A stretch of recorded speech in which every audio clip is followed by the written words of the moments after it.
नमस्कार बच्चों। आज हम कक्षा दशम के द्वितीय पाठ को पढ़ेंगे। इसका शीर्षक है बुद्धि बलवती सदा। शीर्षक है बुद्धि बलवती सदा, यानी बुद्धि जो है सदैव बलवान होती है। इस चैप्टर को लिया गया है सुख सप्तति नाम के कथा ग्रंथ से। इस ग्रंथ में जंगल का उदाहरण देकर, जंगल के जानवरों का उदाहरण देकर आपके मानसिक शक्ति को विकसित करने का बहुत सारा प्रयास किया गया है, जिसमें तोता, सारिका, शेर, मानव इत्यादि की कहानियाँ दी गई है। अब हम लोग पढ़ते हैं।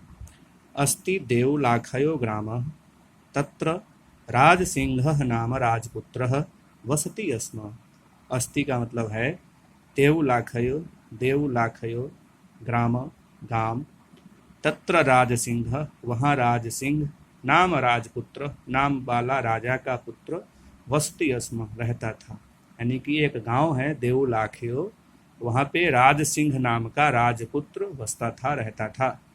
एकदा से एक बार केनापि किसी आवश्यक कार्येन, जरूरी काम से, काम के कारण, तस्य भार्या उनकी पत्नी बुद्धिमती, जिनका नाम बुद्धिमती है, पुत्रद्वयोपेता, उनके दोनों बेटे को लेकर पितु गृहम प्रति चलिता, अपने पिताजी के घर की ओर चल दी। अपने पिताजी यानी बचवा के नानी की तरफ, यानी राजपुत्र जी जो हैं उनके श्रीमती जी के घर की ओर श्रीमती जी चल दी।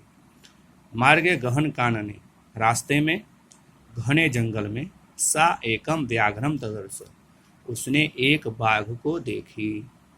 सा व्याघ्रम आगच्छन्तम दृष्ट्वा, उसने व्याघ्र को आते हुए देखकर, धाष्टयात, अचानक से, पुत्रौ चपेटया, पुत्र को पकड़कर, प्रहत्य, थप्पड़ लगाकर, जगाद, बोली, कथम एक कैकसो, किस लिए एक एक करके, व्याघ्र भक्षणाय, बाघ को खाने के लिए, कलहम कुरुथ, लड़ते हो, कलह करते हो, अयम एक तावद द्विभज्य भुज्यताम, अयम एक, यह एक है, तावद, लेकिन तुम्हारे लिए, द्विभज्य भुज्यताम, इसको दो भाग में कर देंगे, पश्चात अनयोः द्वितीयः कश्चित् लक्ष्यते, और उसके बाद अनयोः, सॉरी गलत हो गया, अयम एक तावत द्विभज्य भुज्यताम,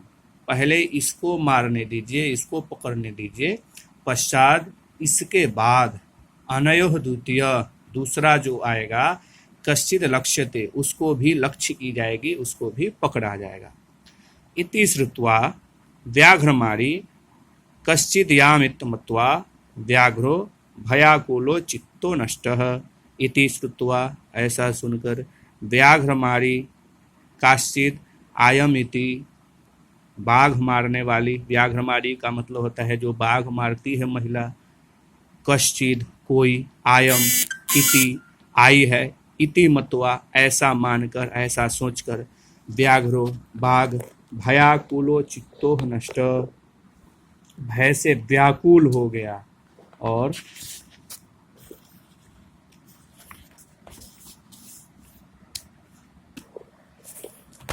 वहां से चला गया।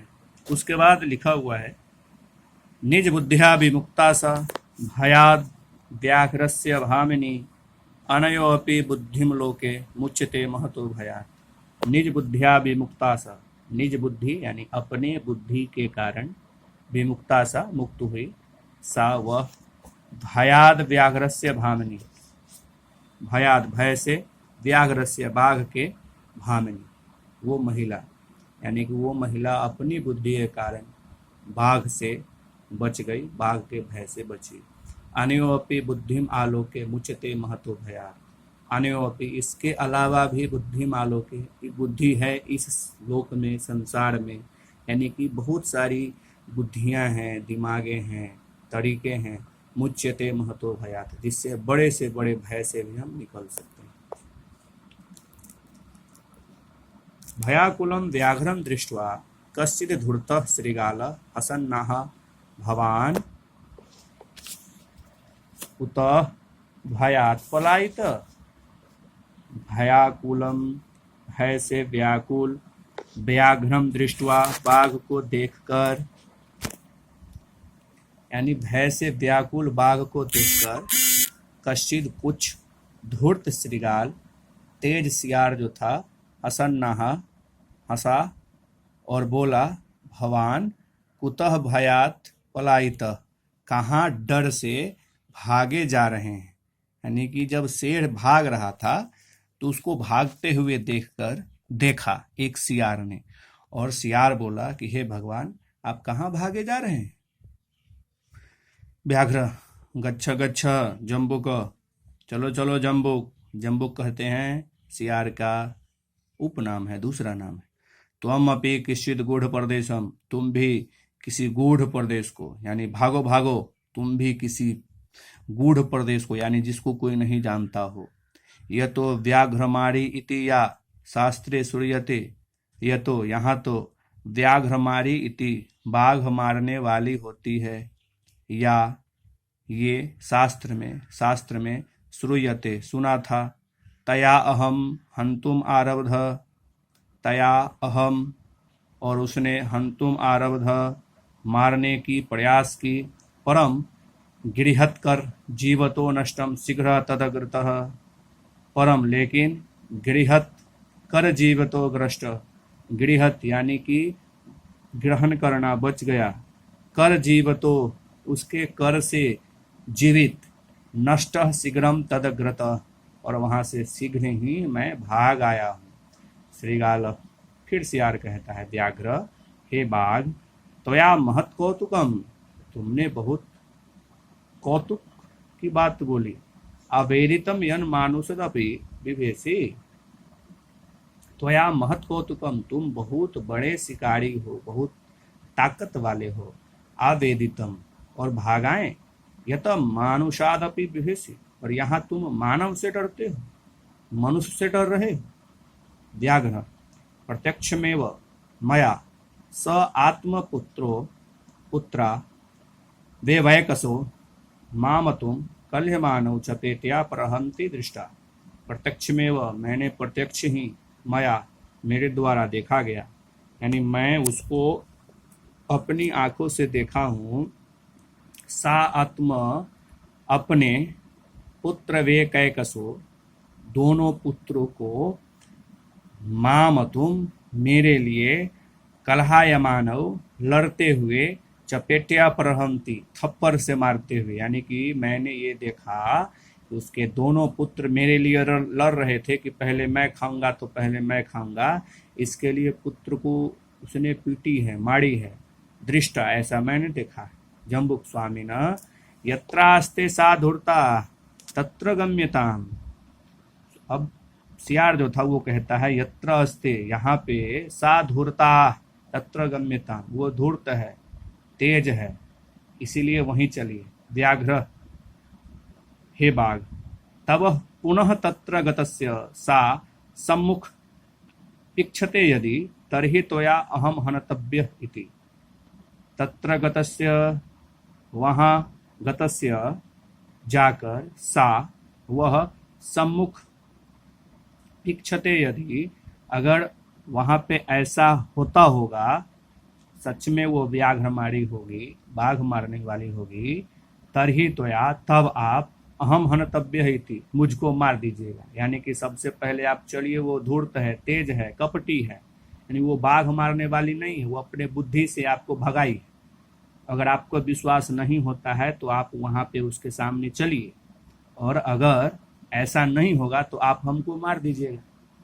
बाघ, व्याघ्र कहता है, श्रीगाल, हे सियार, यदि त्वं मां मुक्त्वा यासि तदा वेलाप्य वेलाशयात्।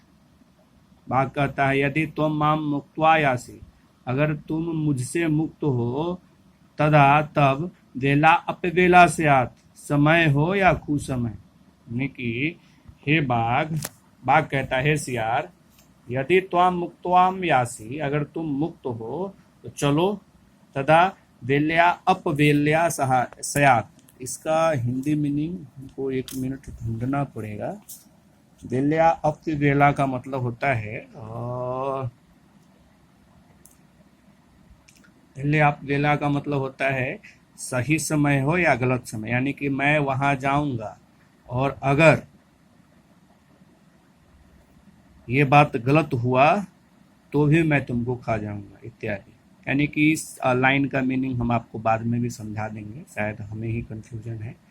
जम्बू का फिर जो सियार है वो कहता है यदि एवं तरही माम निज गले बद्ध्वा चल सत्वरम, सॉरी अब याद आ गया। बाघ कहता है श्रीगाल सियार यदि तुम माम मुक्त्वाम यासी, यदि तुम मुझको मुक्त्वाम यासी मुक्त करना चाहते हो, मारना चाहते हो, तदा वेल्या अपवेल्या सयात, तब सही या गलत क्या होगा। यानी कि तुम चाहते हो कि मैं मर जाऊं, ऐसा सोचकर तुम मुझे फंसाना चाहते हो। जम्बू का तब सियार कहता है यदि एव तरही, अगर ऐसा ही है, माम निज गले बद्ध्वा चल सत्वरम, तो आप मुझको अपने गले में बांध लीजिए और चलिए। सह व्याघ्र तथा कृत्वा काननम एव, वह बाघ भी वैसा ही किया। सह व्याघ्र वह बाघ तथा वैसा ही कृत्वा करके काननम ययौ जंगल को गया। श्रीगालेन सहितम, सियार के साथ, पुनरायांतम, पुनः यांतम आया हुआ, व्याघ्रम दूरात, बाघ को दूर से ही, दृष्टवा देखकर, बुद्धिमती चिंतितवती चिंतित हो गई और बोली जम्बुक कृतोत्साहाद व्याघ्रात कथम मुंच्यताम। जम्बुक यानी कि सियार, कृतोत्साहाद व्याघ्रात, सियार के साथ जो बाघ दोबारा आया है उत्साह से भरा हुआ, कथम उच्यताम, उससे मैं मुक्त कैसे होऊं। परम प्रत्युपन्नमति, लेकिन यहाँ दूसरा कोई उपाय नहीं है। सा वह जम्बुकम क्षिपण्य अंगुल्या तर्जन्य तयुवाच, वह जम्बुक के ऊपर अपनी तर्जनी उंगली दिखाकर कहती है बाघ को, क्या कहती है, रे धूर्त त्वया दत्तम मह्यम, तुमको मैंने व्याघ्र त्रयम पूरा, कल यानी आज से पहले मैंने तुमको बोला था कि 3 बाघ को लेकर आना। विश्वासस्यद एकम आनीय कथम यासी वदाधुना, और विश्वासघात करके तुम एक लाए हो, अब इसका मैं क्या करूं। यानी कहती है सियार को रे धूर्त, मैंने तुमको बोला था कि बोली थी कि 3 बाघ तुमको लेकर आना है और हम विश्वास करके तुमको छोड़ दिए, लेकिन तुम तो यहाँ पे एक लेके आए हो, अब बोलो कि मैं क्या करूं। इत्युक्त्वा धाविता तूर्णम व्याघ्रमारी भयंकरा व्याघ्रो अपि सहसा नष्टा गलबद्ध श्रीगालक। इत्युक्त्वा, ऐसा सुनकर, धाविता तूर्णम, ऐसा बोलकर वो बाघमारी जो थी, जो महिला थी, तूर्णम व्याघ्रमारी भयंकरा, जोर से चिल्लाई और आंख बड़ी बड़ी करके बाघ की तरफ दौड़ी। व्याघ्रो अपि सहसा नष्टा, बाघ भी तुरंत वहां पे मर गया। गलबद्ध श्रीगालक, गला में बंधा हुआ सियार भी। यानी कि जैसे ही ये दौड़ी तो बाघ को लगा जी ये सियार जो है ये बाघमारी का ही कोई शिष्य है जो हमको फंसा कर लाया है अभी, और गला में तो रस्सी बंधा हुआ था ही दोनों को। सियार को लेकर सेठ जोर जोर से भागने लगा और दोनों का गला हुआ। पहले तो सियार गिर गया होगा, फिर भारी खींचने के कारण दोनों मर गए होंगे। एवं प्रकारेण बुद्धिमती व्याघ्रजाद भयाद पुनरपि मुक्ता भवत, इस प्रकार से बुद्धिमती बाघ के भय से मुक्त हुई। अतः एव उच्यते, इसीलिए कहा गया है, बुद्धि बलवती तान्वी सर्वकार्येषु सर्वदा, बुद्धि बलवती होती है तन्वी शरीर से, सर्व कार्येषु सर्वदा, सभी कार्यों में हर समय, यानी कि किसी भी कार्य में बुद्धि बलवान होती है शरीर की अपेक्षा, चाहे कार्य कैसा भी हो। धन्यवाद। एक बार इसका वर्ड मीनिंग आप लोग देख लीजिए। और हो सके तो इसको आप लोग बनाएंगे।